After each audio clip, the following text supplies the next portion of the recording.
Selamat datang kembali di Mimin Art Channel. Tentunya penasaran kan dengan alur cerita selanjutnya? Yuk kita langsung saja dengerin ceritanya. Bab 127. Di depan kamar Anissa, Cindy duduk berdampingan bersama Brian. Raut wajah sedihnya masih jelas terlihat di wajah Cindy. Brian memberanikan diri menyentuh tangan Cindy dengan niat ingin menenangkan. "Kenapa kamu masih sedih? Bukannya Anissa sudah membaik?" tanya Brian. "Aku gak bisa lihat Nisa menderita lagi. Kenapa penderitaan dan kekerasan selalu datang pada hidupnya? Dia sudah sangat menderita sejak kehilangan kedua orang tuanya. Aku berharap saat dia menikah dia tidak lagi mengalami penderitaan yang membuat psikisnya terganggu. Tapi ternyata dia malah mengalami hal besar seperti ini. Aku takut dengan kejadian ini psikisnya dia akan terganggu.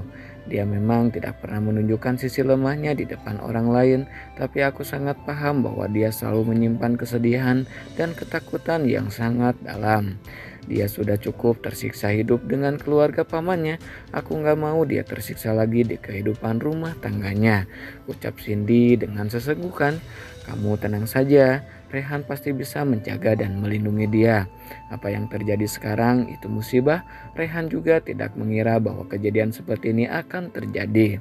Rehan memang sudah mempunyai firasat buruk saat dia pergi tanpa pengawalan.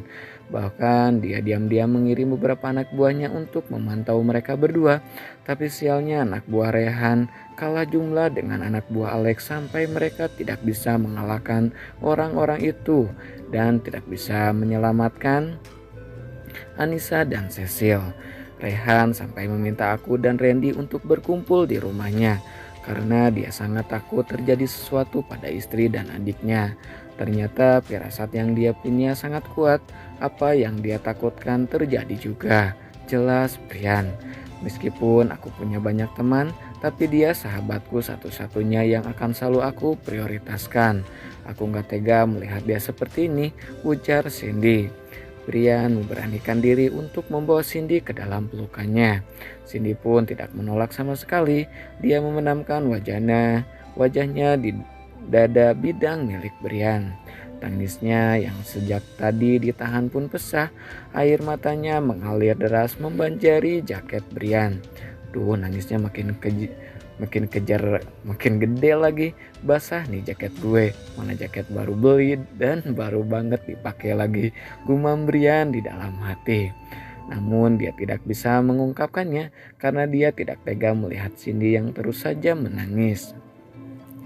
Brian pasrah melihat jaketnya yang basah oleh tumpahan air mata Cindy. "Sudah, berhentilah menangis. Kalau dia tahu kamu menangis terus-menerus seperti ini, pasti dia akan lebih sedih," ujar Brian sembari mengusap lembut bahu Cindy. Cindy tidak menjawab. Dia masih tidak bisa menghentikan tangisannya. Brian pun hanya bisa menenangkan Cindy dengan memberikan kenyamanan pada Cindy dengan membiarkan dia tetap berada di dalam dekapannya. Lama sudah Cindy menangis tanpa henti. Akhirnya dia bisa kembali tenang meski dengan mata yang sembab akibat tangisannya. "Sudah nangisnya?" tanya Brian. Cindy hanya mengangguk tanpa menjawab pertanyaan Brian. "Gue mau masuk, kalau lu mau ikut, hapus dulu air matamu. Jangan sampai Anissa lihat sahabatnya menangis, nanti dia tambah sedih," ujar Brian. Cindy dengan sangat menurut mengusap air matanya yang masih membekas di wajahnya. Dia yang tidak membawa tisu menarik jaket yang dipakai oleh Brian untuk menghapusnya. Ngapain narik jaket gue sih? Loh, duh, jaket gue jadi korban," ujar Brian yang terkejut. "Pinjam buat lap wajah doang, pelit banget sih," gerutu Cindy.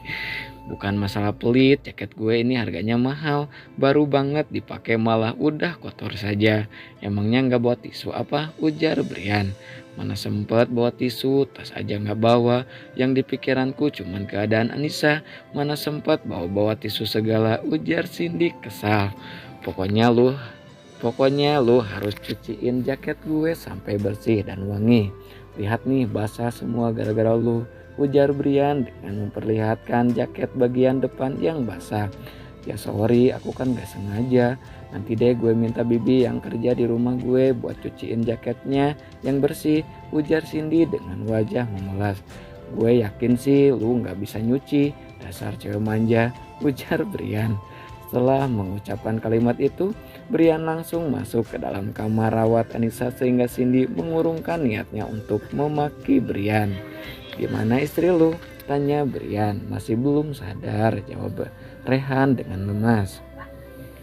Bentar lagi juga pasti sadar kok, yang sabar ya. Dia baik-baik saja kan? Apa kata dokter tadi?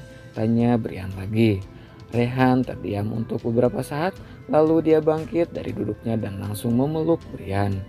Gue sebentar lagi jadi ayah, Bri, ucap Rehan dengan perasaan yang gembira. What? Serius lu?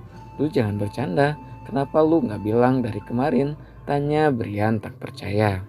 Rehan melepaskan pelukannya dan menghapus air mata yang keluar lagi. Gue juga baru tahu tadi dokter bilang istri gue hamil dan dia hampir saja keguguran kalau pihak rumah sakit nggak langsung mendapatkan donor darah, kata Rehan. Akhirnya gue punya ponakan Sultan. Selamat ya Rey, gue ikut senang dengarnya, ucap Rian yang ikut senang mendengar kabar bahagia itu. Anissa hamil, ini beneran kan? Aku nggak salah dengar kan? Tanya Cindy yang belum percaya dengan apa yang dia dengar. Ya dia hamil, ujar Rehan. Akhirnya aku punya ponakan. Selamat ya Pak Rehan, karena sebentar lagi akan menjadi seorang orang tua. Aku ikut senang mendengar kabar ini, ucap Cindy dengan mata yang berkaca-kaca. Saat suasana sedang penuh haru itu, Anissa perlahan membuka matanya. Nisa bangun, kata Cindy yang melihat pergerakan Anissa. Cindy berlari menghampiri Anissa, sedangkan Rehan langsung membalikkan badannya dan menggenggam tangan sang istri. Samar Anissa melihat bayangan yang sangat dia kenal, namun dia kembali menutup matanya untuk beberapa saat dan mencoba membuka lagi kelopak matanya dengan lebar. Hal pertama yang dia lihat adalah sosok lelaki yang setiap hari berada di dekatnya, yaitu suaminya sendiri yang berada di sebelah kanannya. Mas, panggil Anissa dengan nada yang masih sangat lemas. Ya sayang, ini Mas, suamimu, jawab Rehan dengan tersenyum senang. Lalu dia mengalihkan pandangannya ke arah kiri dan terlihat sahabatnya berada di sana. Cindy, panggil Anissa. Ya, ini aku Nis, jawab Cindy. Mas, kamu gak apa-apa? Lukamu gimana? Tanya Anissa. Aku gak apa-apa sayang, akhirnya kamu sadar juga, jawab Rehan. Anissa terlihat menyadarkan pandangannya ke sekeliling kamar. Dia tidak melihat adanya Cecil di kamar itu. Cecil mana Mas? Dia baik-baik saja kan? Dia gak terluka kan? Tanya Anissa. Dia baik-baik saja sayang, dia aman sekarang, jawab Rehan. Terus di mana dia? Kenapa nggak ada di sini? Tanya Anissa lagi. Aku suruh dia pulang diantar Randy, dia butuh istirahat juga. Sudah ya, kamu jangan terlalu banyak memikirkan orang lain, ucap Rehan. Aku mau ketemu Cecil Mas, aku takut dia kenapa-napa, ujar Anissa. Sayang, sudah, dia baik-baik saja di rumah. Ada yang lebih penting yang harus diperhatikan lagi sekarang, ujar Rehan. Anissa masih saja tidak sadar dengan janin yang ada di dalam perutnya. Mungkin karena tidak ada hal aneh yang dia alami selama ini, sehingga kehadiran buah hatinya tidak terprediksi oleh dirinya sendiri. Yang dia tahu dari buku kehamilan yang sering dia baca, ciri-ciri awal kehamilan adalah mual di pagi hari atau menginginkan sesuatu di luar nalar, seperti ngidam dan lain sebagainya. Dan Anissa tidak pernah merasakan itu semua selama ini. Nah segitu dulu ya bab 127-nya. Makasih banyak buat kakak-kakak yang selalu stay tune. Jangan lupa di like, di subscribe juga ya. Makasih kakak, bye-bye.